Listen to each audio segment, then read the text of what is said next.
This is episode 18 of season 7 of the Northstars Show. I'm your host, Bruce Krentz. Behind the camera, he's not leaving. Yes.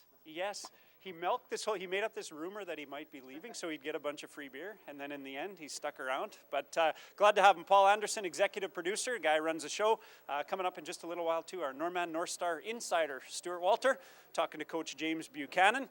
Joining me right here is Mitchell Reed. Mitchell, you put down dibs. You called your marker. You said, I want to be on the last show of the year. So Here we are, last show of the year. Looking back on the season, what was your favorite part of the year? It was probably definitely our first win against Central Plains. That week, I was staying with two of my good buds on the team, Jordan Foe and JL Taguna. So it was good to celebrate the win with them at home too after, and just just exciting for the boys, you know. Spectacular. I love the add-on. Just you guys were pumped for ages, right? And being tuned in. You're a team. Yeah. That's how it is. What's plans for next year? This year's ending. What's coming up for you? Well, I'm not listed by anyone, so I might just go on for a walk-on tryout, or I might just take some classes somewhere and just try and play junior B for a year or something, because I'm not too sure what I want to do yet. So. Very good. School's never a bad option. If you do go walk-on, where are you going to start? Probably close to home, maybe OCN or something. Yeah. Because there's a junior A and junior B team there, so either way. That's a good call. I like it. Before we move on to next year, though, we got a win on the weekend. So tell us what just happened here. Friday night, good game. Well, on Friday night, the Thrashers were in town, and coming into the weekend, they were 3 points ahead of Yellowhead, and Yellowhead had 2 games in hand. So I was talking to my buddy Jeremy there before the weekend. He says, "You guys better beat them this weekend, help us out, get us home at this advantage in the playoffs." And I was like, "I think we could do that." So we took a win this weekend on Friday, 2-1.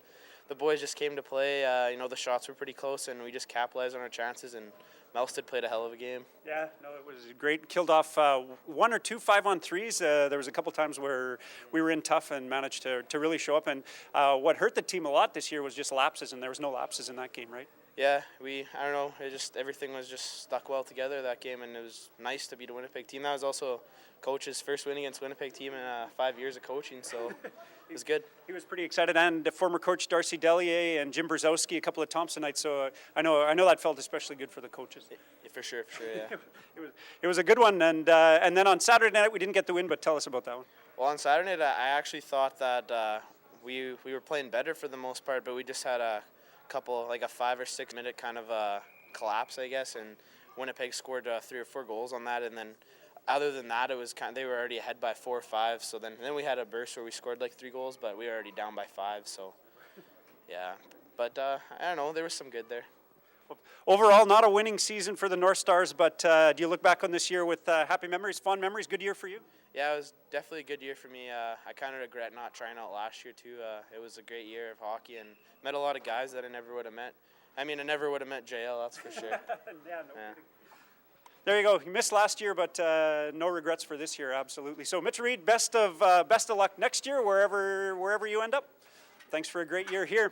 Still to come on the show, we're going to talk to Bruce Cameron and Tom O'Brien, the voice of the Northstars. They've been at it for 22 years. They call the games on CHTM and do a little bit on Shaw. So I get a chance to interview them. Feels great for me. A couple of my sort of friends, mentors, heroes. So that feels really good. We've got 2-on-2. Never done a 2-on-2 before. We bring out the whole line. We got Rambow, Howard, and Jamie Valentino. Jamie and I 2-on-2 on Rambow and Howard. We kill them. And then Rambow brings up a wicked sore toe for me. My 11-year goal-scoring streak in rec hockey came to an end this year. And why do you bring that up? It's painful. Last show of the year, this was supposed to be a happy-go-lucky one. Actually, it was kind of good. I thought it was a good stinger by him. So those guys are on the 2-on-2. And coming right up, our Northstar insider, Stuart Walter, talking to Coach James Buchanan right here on the Northstars Show.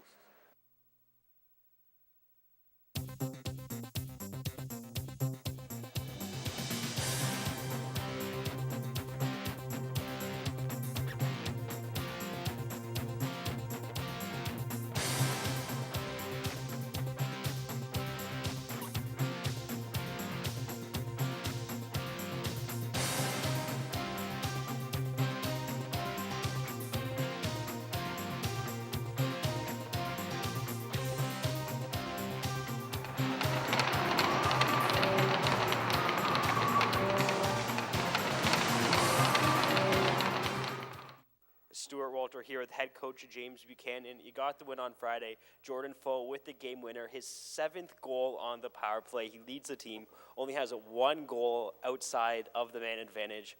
Is he becoming the power play specialist for the team? Well, he's certainly had some success playing on the back end. I think he logs a lot of power play minutes. Typically, you'll see some time with one or both units when we do get that opportunity. So, you know, he's seen a lot of touches out there, and obviously with that many looks, he's going to put a few away for us. So, you know, it's something that's, he's been fairly consistent, actually. One here, one there over the course of the whole year, so it's been good to see from him. On the flip side of the power play, the penalty kill went 10 for 10 against the Thrashers on the Friday game. What's the key to the success behind the Northstars penalty kill? Well, we had our feet moving, and I think that was really the story for most of the game on Friday night. We were working hard, and we were closing on them fairly quickly on our penalty kill, and we were doing a pretty good job of keeping them to the outside. So really, they weren't getting too many prime opportunities on their power plays. This weekend is the last games of the season. The North Stars are well out of playoff contention. How do you keep the boys focused on the game and to get them caring about it when it's, in other words, a meaningless game for the team? Well, it's about, you know, making sure that those guys who are finishing their careers are finishing it on the right note. You know, you don't want to go out in the wrong way. So it's about, you know, finishing in a strong fashion for them, and for the rest of the guys, it's making a strong push and starting to audition for some roles come September, October. And then finally, it's the Bruins in town on the weekend. Played them at the very start of the season, seeing them now at the end. What's the game plan going into the weekend? No, we're just going to try and keep playing our game and do the little things right. You know, get pucks deep, get pucks on net, and try not to get hemmed in for the long situations. That's when we find we get ourselves into some trouble. Best of luck this weekend, Coach. Thank you. This is a Norman North Stars Extra. Joining me this time on the Northstars Show, the guy whose dad gave me my first job ever. Kind of worked for Tom a while ago. My friend Tom O'Brien. Now here we are on TV. Right on. Crazy. Yeah, I know. it's crazy. Cool. Whoever knew. And the guy who handed me the white gloves, former keeper of the cup with the Munn Cup. Apparently having your name as Bruce helps you to get the job as the keeper of the cup. How many years did you do keeper of the cup? I did about 7 years. 7? Before I gave them to you. And then there was 2 without, and then you took it from there. And then I jumped in. I think I'm in 5-6ville, so it's almost time I move that on too.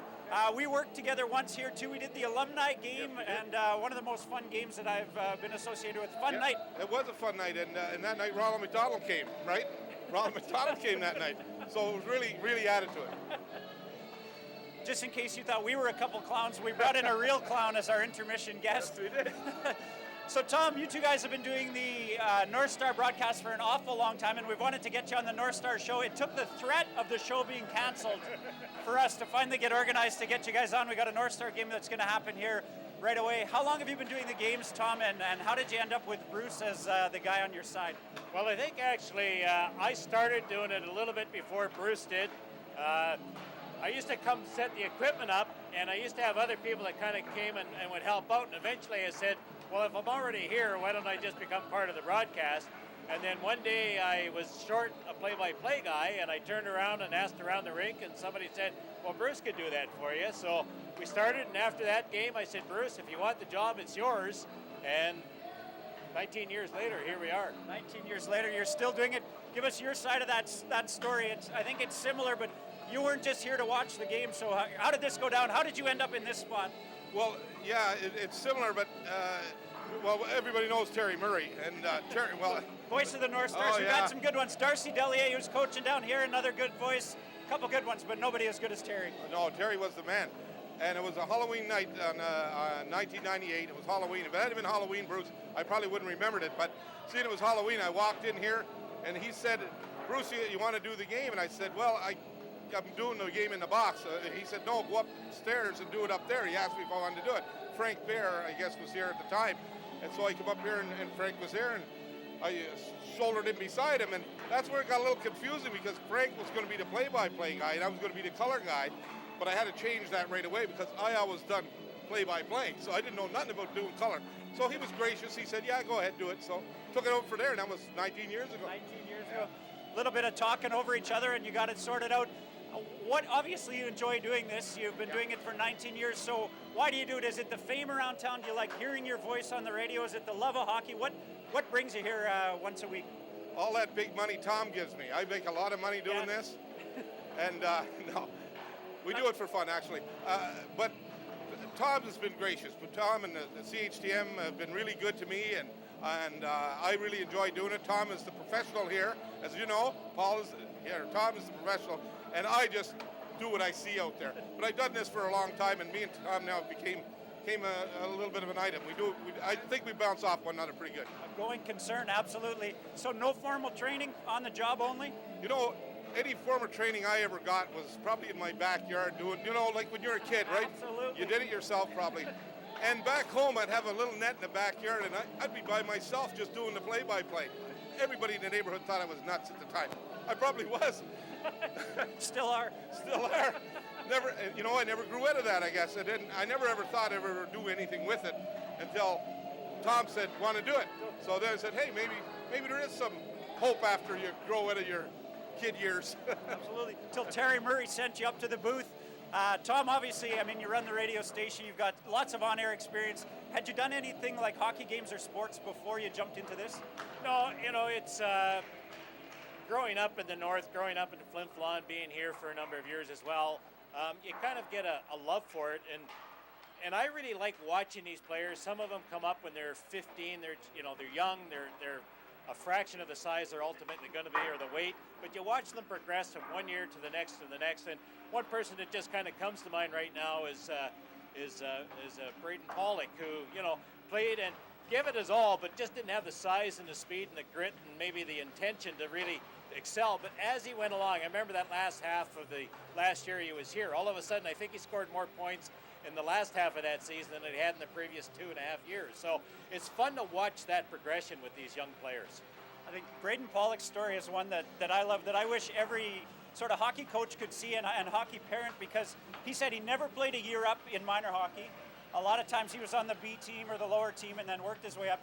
Northstars, you're right, he didn't shine in the first year, and in the end he was the captain of his team, and then he went on down south to play further. So, yeah. I mean, I think that's a lesson for everybody, that just because you're, a number one when you're 9 years old doesn't mean you'll be the captain of the Northstars. Well, and they're young kids. Like, I mean, I look at this team right now, and I kind of worry for them a little bit, because this has been a really tiring, troubling year, and I want to make sure, I want them to come out of this season feeling good about things, and it's hard to do that when your record is what it is. But I hope that the coaches are working on that, and that this doesn't become it's kind of a defining moment in their lives. I don't think it will be, but there is that risk, right? Yeah, I think for sure. And I mean, you guys have been watching these games for an awful long time. Has the game changed in your eyes in the last 19, 20 years? I think it has changed. I just think that there's another level of hockey that has evolved. I remember as a kid growing up and curling, and players from the north could compete provincially occasionally. So every now and then you'd have a team that was just above average and could do well. There's no way in hope that anybody from Thompson really is going to be able to go up against Jeff Stoughton. And I think hockey's evolved that way as well. We had one of the Winnipeg teams come up, and it was during the year of the strike, and the coach said, the head coach of the Winnipeg Jets dropped by just to give us a few pointers. Well, that is never going to happen in the north, and it could be just a little tweak that now becomes part of the DNA of hockey in Winnipeg, and we just kind of miss out on that. Our distances, we just don't have as many kids, there's not as many hockey programs. I mean, there used to be how many midget players, and Thompson was there 20 years ago compared to today, or 4 right? Teams, and now Yeah. you're lucky to get enough for one team. And Snow Lake had a midget program, and there was a Bantam program anyway, and there was just a lot more programs and a lot more players to choose from. So we'll see where it leads to. Yeah, it's time to take a hard look at where we're at in terms of not just our team, but the game. Has the game changed? I know we're seeing in the NHL now, the speed there is it's mind-boggling, right? There was a time when you had to be about my size, but another 100 pounds, and you just knocked everyone through the boards. Now you got these Connor McDavid. Have you seen the game change here? Oh, I've seen a big change here, especially the dynamics in the north have really changed. And like Tom elaborated there, and I want to echo that. In the north, we are a shrinking violet here. Flin Flon, the Paw. You look at the dynamics in Thompson with all the shutdowns and stuff. Junior B hockey has a little bit of an impact in Cross Lake and Norway House. All of this is impacting the north. We can't afford to get impacted because of that. And if you look at the minor hockey systems, as you alluded to, it's that they're shrinking. If you go into Flin Flon or the Paw, you probably won't see midget hockey players lying around hardly. Not in a house league. No. House league here used to be pretty big. Used to have 5-6 teams. You played in it. And now there's no house league. So, you know, you can't feed the beast unless you got something coming up, right? So, and that's something that has to be looked at. Yeah. But, you know, not only here, I found in the rest of the north or the rest of the south, we've been talking to some of the AAA players or coaches when they come up here, and they're going through a little bit of this. The only thing is that they seem to stay afloat because they've got some talent lying around down there, and lots of it. Even though they're shrinking, they still seem to come with some good players. So they're just a few years behind us. Maybe in 15 years we'll be hearing the same thing from them. Well, maybe. I mean, I hope that there's some solutions. Certainly AA hockey seems to be competitive out of the north. The Bantams won the league championship last year, and the AA midgets have done well this year and so on. So, you know, it's not that we don't have good players. Brady Keeper came through this program. Anthony Keeper, his brother, is leading the OCN. You know, we've got some players in the Western Hockey League that have spent some time here and playing university hockey. So it's not that we don't have quality players. We absolutely do, but to field a complete team seems to be a bit of a challenge right now. That's where we're struggling, and keeping them in the north and not having them leave the north, right? We were just talking about that. There's a couple of really good Bantam players that we're hoping will stick around. What are some of the most memorable, speaking of that, you mentioned Brady Keeper and some of those guys, what are some of the most memorable things you remember from your last 19 years, just crazy games or things that come to mind? Well, I mean, I think as you think about it, you come up with more and more, but maybe the All-Star game that was held here a number of years ago, about 10 or 12 years ago now, and Tanner Kurchinski was, you know, on that team, and he really shone in that game, and the whole town crowd, and you know, that was a pretty bright light here for hockey, and he had come through such a whole lot of adversity, you know, as being in a car accident after making the team, and you know, there was a goaltender that the Northstars were hoping to have who lost his life in that car accident, Pearson, and you know, so that was a pretty special moment. That was a big one. How about for you, Bruce? Things that you reflect back on? Well, I can't think of the guy's name off the hand, but there was a guy in Flin Flon remember they had the explosion in Flin Flon, and his dad came up for that game. Just eludes me now. I'm losing my mind on that, but Pruden, that's right.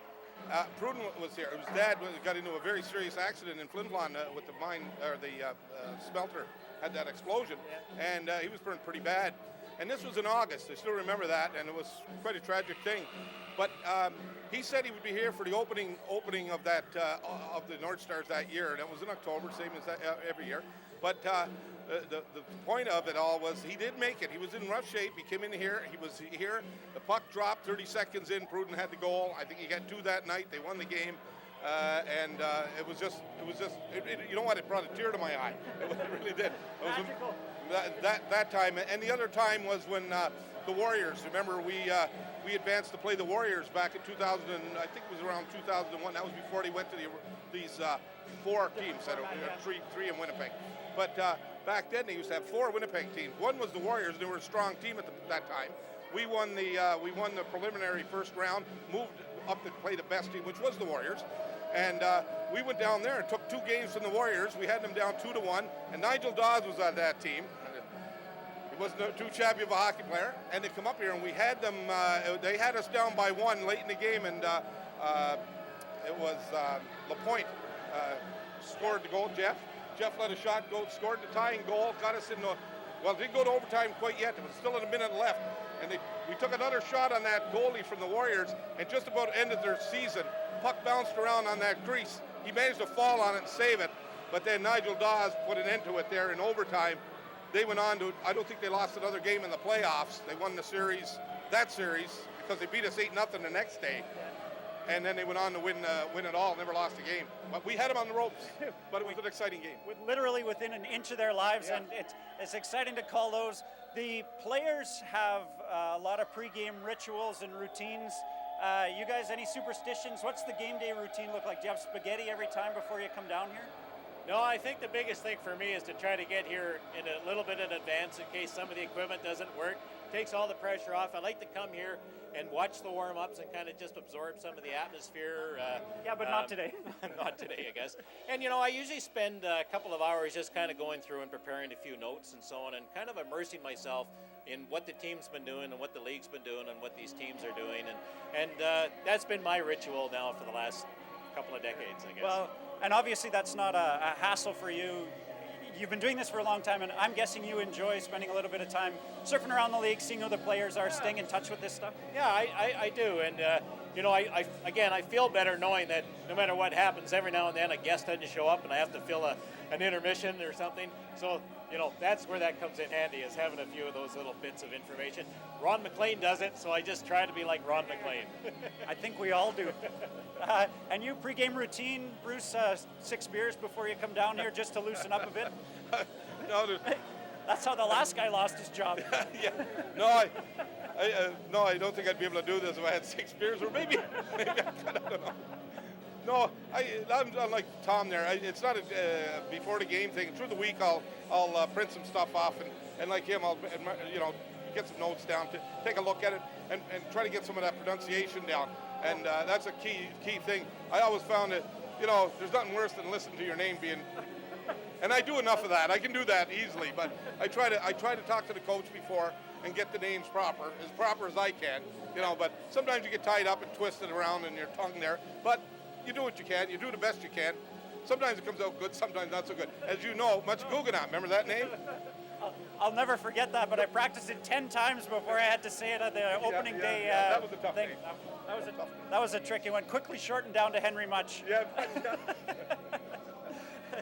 I love that. Last one, guys. How many more years are we going to see this lovely partnership carry on? I have to admit, this year I kind of had to examine my commitment to the whole thing. But I said, as long as these guys keep lacing up the skates, I've got the easy job. I'll come out and I'll try to tell people what's going on. I hope it's lots of years. You, same story?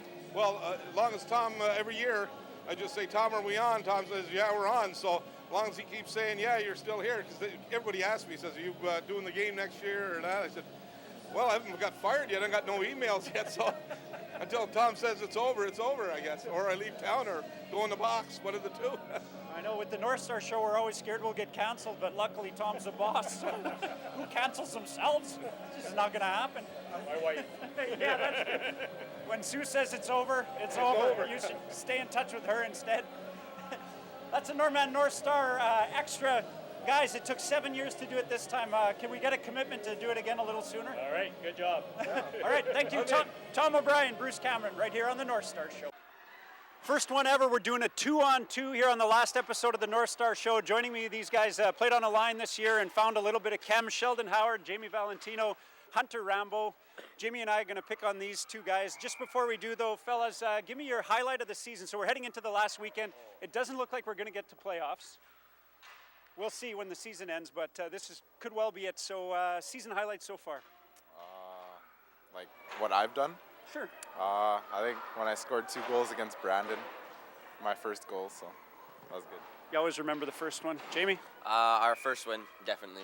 That was a great time. Love it. Team guy. Sheldin quickly mentions himself for 2 Gs, and you picked the team, so I like that. Hunter, where are you going to go from here? Well, honestly, probably the first game our line came together. I just felt a bond between us all. I like to hear that. I wasn't there, but it started to show on the score sheet, and the rest of the year went pretty good for you guys, too. So we're going to do a 2-on-2. We've never done 2-on-2 before. So Jamie and I, on Hunter and Sheldin, I get the very first question. What is your favorite summer activity? Basketball at the outdoor courts. Oh, yeah? Up Princeton courts or the pool? The pool. I don't know. I grew up on the Princeton courts. Might have even played with your dad a couple times on the Princeton courts. True story. He beat up on me bad. Like bad. I shouldn't have ever been there. Favorite summer activity? Probably jumping rocks. Oh, yeah? Where's Clearwater? Rocky Lake. All right. What do you got for him, Jamie? Who's the best Fortnite player on the team? I think I'm going to... Hang on. Stop for a second. I don't know what a Fortnite player is. It's a new popular game on a PS4. Whole team plays it. Okay. I thought it was a hockey thing. All right. No. Best Fortnite player. It's a PS. I'd probably say Mitch Reed. You agree with that? No. I like to say myself, but whatever. I think I am. Whatever. He's confident. You got to give him that. Very confident. What is your favorite road rink to play on? So rink other than playing here. I like Kenora. Little Thompson Field, nice and warm in there. Yeah. All right. Favorite rink and why? Favorite rink, probably Toulon. Oh my God. It's sick. Sick barn. Gets the boys going every time. All right. You know what? I played a game of senior hockey in Toulon. We had a rec team that wanted to jump up and play senior hockey. So what we had to do was go play a game, and we just challenged the team in Toulon, thinking they'd suck, because to us Toulon was like a small town and it was no good. You're right. Cool barn, good tunes, and they creamed us to the point where a bunch of guys didn't want to come out for the third period. They were scared. It was bad. What's your next question? Who's your biggest fan? Probably Jamie Zoma. She always gets the boys going. One of the biggest North Star fans in Thompson, without a doubt. Sean, he always comes to our games and he likes me the most, I think. So. It's all about him. It's all about Sheldon. You wouldn't know it from looking at him, but it's true. How do you like your eggs? Scrambled. Oh, scrambled. On spaghetti. The Kean Weeson special. Who knew? He invented a dish. Next question. Who do you like more, Sheldon, me or Rambow to play with? Jamie. Loaded question. Now you're just fishing for pats on the back. This is turning into as bad as the goalie interview. Probably Shelly. He passes to me more. Dang it. Good honest answer. Last one, guys. If somehow it was a Disney movie and you got stuck living with one of the guys on the team for the whole summer, kind of like a Home Alone thing, who would you want to spend the summer with? Probably Melstead. Melstead? Do you remember what he said 2 weeks ago? Yes, I did. So, I'm very happy with that. in case you missed it, the question was, if you were stuck on a desert island, who would you want to be stuck with? And Melstead said he'd want to be stuck with Shelley because he was the biggest guy. There was the most meat on him, in case he had to eat him. But Sheldon, apparently you've forgiven him because you'd like to spend the summer home alone if you were stuck with somebody. So if you were stuck with one guy on the team, who would it be? Probably Brandon Hill. We're pretty much always together anyways. Pretty easy one. How about you, Jamie? Probably Chase. Oh, yeah? How Yeah. come? Just got to know him really good this year, and we've been close. Fun guy to hang out with. Perfect. You got any more questions, or was that all? I got one more. Okay. Black or white tape? Good finish. White tape. White. I go black. I don't know if I told you guys, it's the Chevy tape with the little motivational things on it. Determination, courage. I've been rocking that for about 3 years. I love that stuff. Black or white? Always black. Always black for any reason? Just superstition? Maybe there's a reason, I don't know. Not going to talk about it? You got one for me? Okay, last one. I heard you have an 11-year goal streak. What happened to that? Oh, that's a stinger. This has been 2-on-1 on the Northstars Show. Oh. Episode 18 of Season 7 is in the books. So is a whole nother season of the Northstars Show, and your season is almost in the books. Fellas, we got one more weekend coming up. The Bruins are in town this weekend. Coach Buchanan, you got a chance to talk to him. Stuart Walter, our Norman Northstar insider, talked to the coach, and he thought looks pretty good for this weekend. It looks pretty good. It'll be in tough. The Bruins are one of the better teams in the league, as most of the Winnipeg teams usually are. But it was a fairly close game at the start of the season, so looking to bring some of that into this game. For sure, and great win on this past weekend. Guys beat up on the Thrashers. We didn't see that one coming. I think a lot of people had sort of written that weekend off, and a great win there. Yeah, definitely. And I think a bit of it was the Thrashers being a bit tired, but the boys did come out and play hard. They were perfect on the penalty kill, which was a huge part of it, and they just didn't give up the entire game. They don't get to make any excuses. Yeah, JL's taking all the credit for the power play. Crazy. I don't know what's going on. Total madness, I got to say. We did our first ever 2-on-2. So Jamie and I and Sheldon, where's Sheldon around here someplace? Somewhere. Gone. Rambow, he took off. He's never going to be on the Northstar Show again. So he brought up my 11-year goal-scoring streak that went south this year in rec hockey.